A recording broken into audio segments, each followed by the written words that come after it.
Angélique, vous allez nous présenter un spectacle avec la troupe sonore.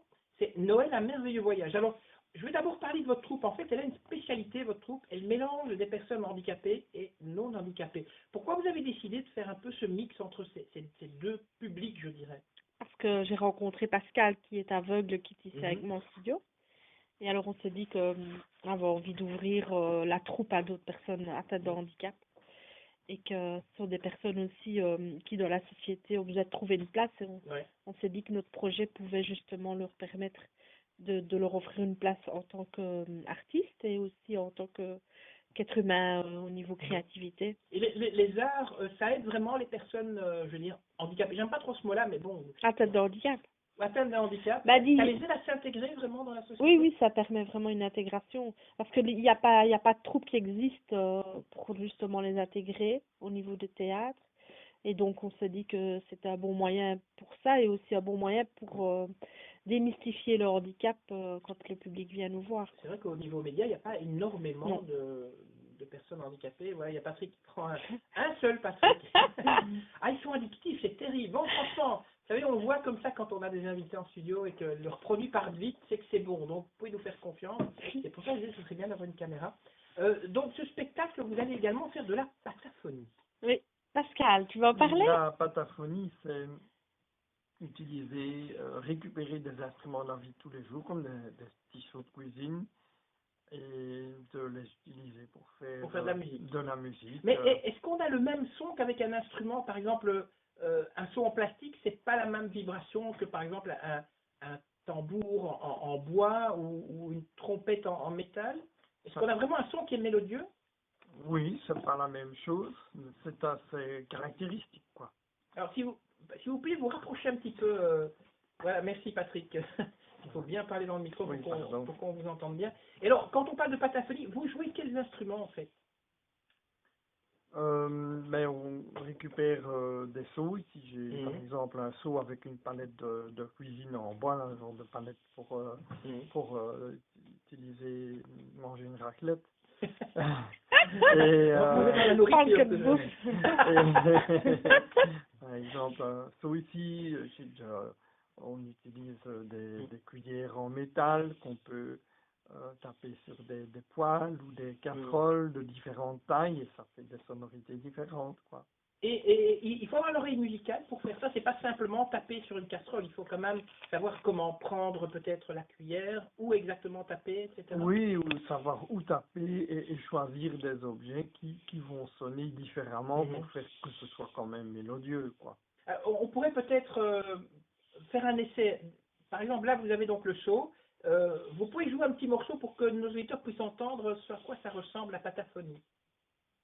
Ah oui, certainement. Est-ce que le nom de morceau que vous allez jouer, c'est comme ça de l'impro ou bien ça non Non, on va faire un chant. On va faire un chant avec la compagnie, oui. On va faire un chant qui s'appelle Alléluia de Jeff Buckley, mais réinterprété. D'accord, donc avec la pataphonie. Voilà. Oui. Et... Ça va, c'est prêt? Ok.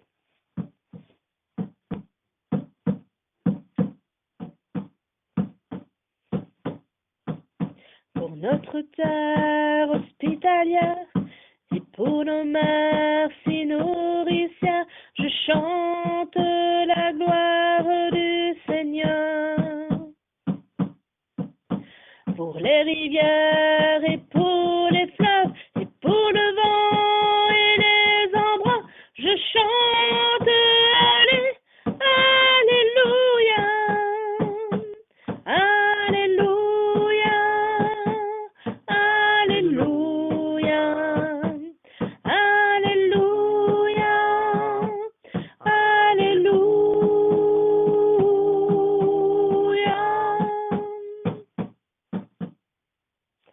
Voilà, ben bravo! Wow!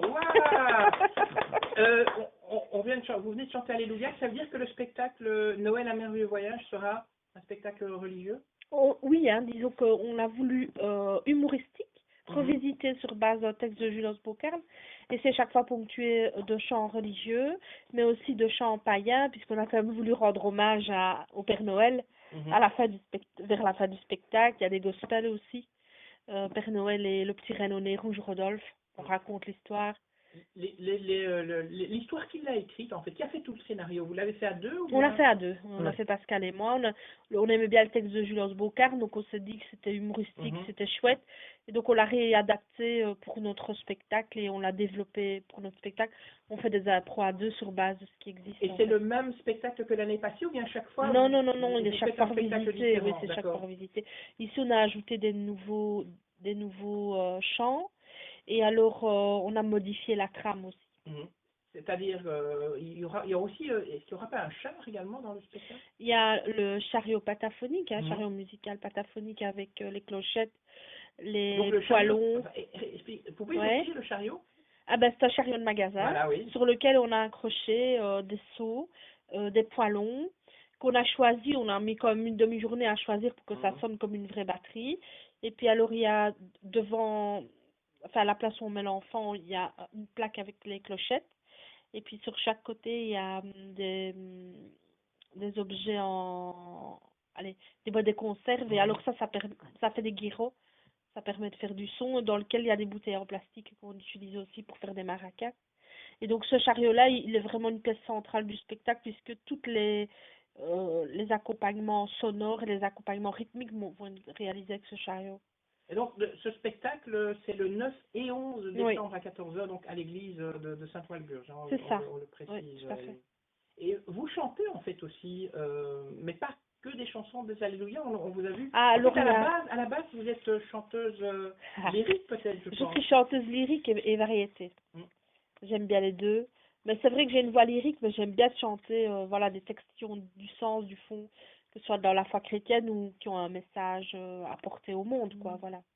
Et pourquoi justement avoir choisi de faire ce genre de spectacle-là? Pourquoi Noël? Pourquoi Noël? Pourquoi un spectacle avec un Ah, message pourquoi Noël? Parce que c'est un moment de fête, c'est un moment où on peut se rassembler. Des spectacles avec un message, parce que c'est important aussi de donner du sens à la créativité et avoir envie aussi voilà, d'apporter quelque chose au public qui vient, mais toujours dans un esprit de joie et de communion et d'interaction avec le Et public. le spectacle, en fait, c'est toute la troupe Oui, en fait, qui le gère et qui aide à le composer. Donc, voilà. Donc les élèves sont en première. Disons qu'il y a deux parties sans être deux parties. La première partie, c'est essentiellement les élèves. Donc il y a un mixte entre les personnes valides et atteintes de handicap, où ils font plus de sketchs, il y a du conte, il y a de la jonglerie avec des boules de Noël. Et puis alors après, dans la deuxième partie, alors il y a Prosper et Castaflore, donc Pascal et moi. Et là, ils font les chœurs et ils font les rythmes avec des sauts de pataphonie. pourquoi Castaflore et pourquoi Prosper? Mais d'abord, pourquoi vous avez pris ce Pourquoi prénom de Castaflore? Castaflore? Parce qu'un jour, on m'a demandé de jouer dans un cabaret la Castafiore. Donc, c'était un cabaret, je dirais, un peu fantasy.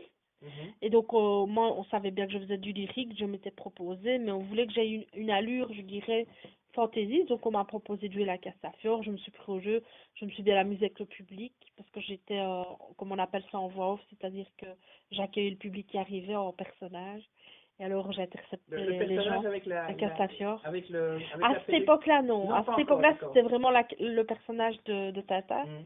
Et alors, j'ai voulu après le développer, en faire vraiment mon personnage principal. Et donc, j'ai développé après mon maquillage, donc transformiste, et la perruque rose, Et voilà, après. très fantaisiste. Et c'est devenu la Castaflore alors. Et Prosper alors? Pourquoi le nom Prosper? Ah, le nom Prosper me vient d'un souvenir de quand j'étais petit, enfant, je vais dire. C'était un ami de mon grand-père qui venait régulièrement lui dire bonjour.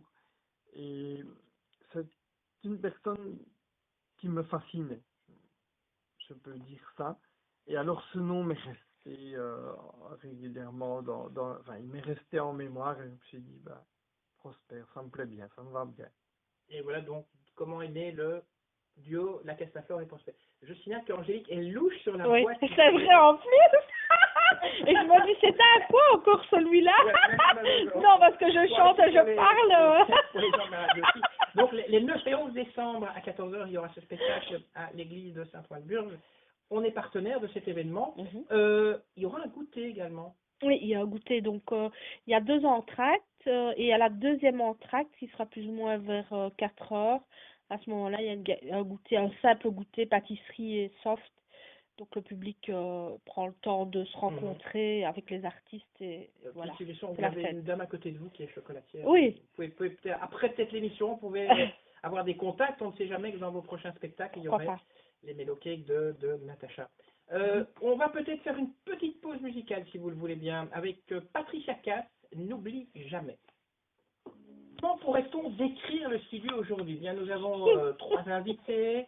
Il y a Angélique Priestman, donc il y a Prosper et Castaflore. Il y a Natacha Wolf, qui est la femme chocolat. Et croyez-moi, on est tous occupés à déguster les Mellow Cakes de Natacha. Donc ça part. Moi, j'ai écouté ananas, noix de coco. Enfin, on adore. C'est vraiment absolument génial. Donc ça, c'est pour que vous ayez un peu, et Patrick, là, encore à manger. Je voulais vous demander, en fait, Prosper, le fait que vous êtes malvoyant, est-ce que ça vous donne plus de sensibilité à la musique? Est-ce que vous avez, par exemple, l'oreille plus développée qu'Angélique, par exemple? Oui, je pense, mais c'est lié, je pense, à ma personnalité en plus et à peut-être un don. Mais c'est vrai que mon handicap me rend certainement plus sensible à la musique en général. Parce que c'est surtout la musique par rapport à l'image qui moi, m'est complètement étrangère, qui prime dans ma vie, quoi. Et la musique, vous l'avez appris à l'oreille, alors, si je comprends bien? Puisque, bon, les notes, à moins que vous ayez peut-être des notes en braille. J'ai eu des partitions avec voilà. des notes en braille pour le solfège. J'ai suivi un cursus à l'Académie Grétry ici à Liège. Bon, j'ai raté la dernière année parce que c'était quand même assez difficile, mais je suis content de l'avoir fait. Ça m'a aidé et ça m'aide encore à l'heure actuelle.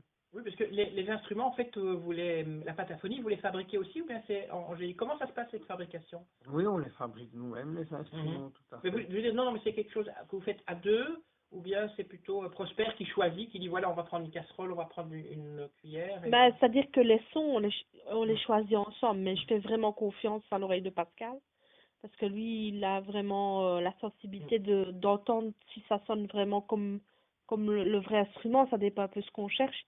Maintenant, tout ce qui est plus technique, bah, c'est vrai que c'est quelqu'un qui a des yeux qui le fait. Comme par exemple, il y a une manière de tendre sur l'objet avec lequel on vient de jouer, c'est un tambour en bois. On a tendu un papier collant, mais il y a une façon de le faire. Ça, il faut des yeux pour le faire. Et c'est toute la récupération? Ouais. Ou bien vous allez dans le magasin, par exemple, pour acheter vos casseroles et vos... Non, c'est de la récup. Parce que j'imagine C'est des que vieilles casseroles. j'imagine Oh, des dans un valises. magasin avec des casseroles, Non, on si vous fait de la retrouvez récup. quelqu'un avec des cheveux roses taper sur une casserole, eh bien, c'est Angélique. Non, c'est de la récup parce que sinon ça n'a pas. La pataphonie, par définition, c'est aussi la récupération, quoi. Votre troupe, c'est une ASBL, ça veut dire que ça vous Ouais. occupe vraiment, je veux dire, 24 heures sur 24. Ben, ça nous occupe beaucoup, oui. Et vous cherchez des bénévoles, personne pour vous aider, parce que Ouais, pour toujours, organiser ce genre de tout le spectacle. temps. Alors, ok, nos auditeurs sont peut-être intéressés. Quels sont un petit peu les différents jobs que l'on peut faire dans votre Tâches, alors les tâches, oui, pardon. les tâches. Dans le spectacle, par exemple, s'occuper de la billetterie, accueillir le public,